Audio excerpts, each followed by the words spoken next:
Мен жакында эле Орусиядан келдим. Жер тилке алайын деп жаткам. Бирок көбү алданып, сатылган жерди алып ортодо күйүп кетип жатышат.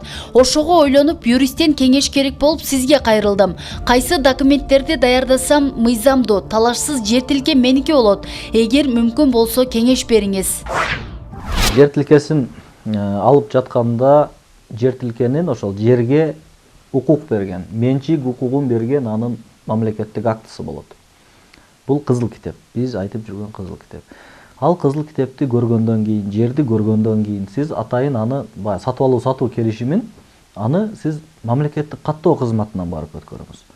Себеби дегенде мамлекеттик каттоо кызматында ал жерде мындай талаш тартыш маселеси барбы, ал күрөөгө коюлганбы, ал боюнча чыр чатак иштериге катышканбы, ал бүгүнкү күндө сот тарабынан же башка орган тарабынан камакка салынганбы, булардын баарысы ал жердеги маалыматы бар болот.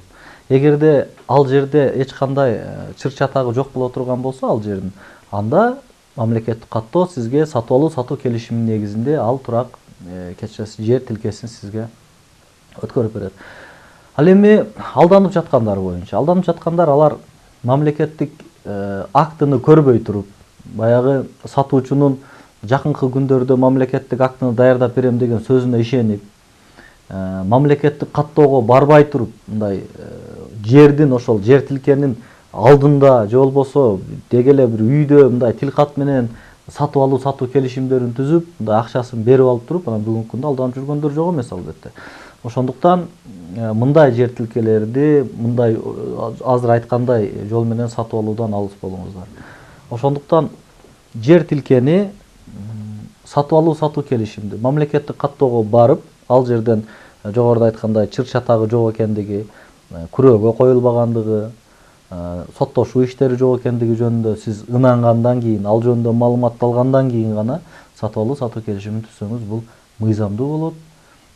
Бул жер сиздин жеке менчигиңизге ошол эле замат мамлекеттик каттоо кызматы тарабынан өткөрүлүп берилет.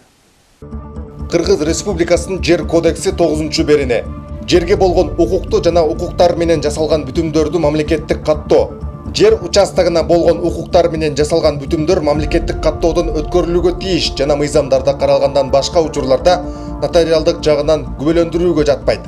Төмөндөгүлөр жер участогуна укуктун пайда болушу, аларды өткөрүп берүү, алардын өтүшү, чектелиши, сервитут, ипотека жана Кыргыз Республикасынын мыйзамдарына ылайык кыймылсыз мүлккө болгон укукту жана алар менен жасалган бүтүмдөрдү каттоонун токтолушу бирдиктүү мамлекеттик реестрде мамлекеттик каттоодон өткөрүлүүгө тийиш.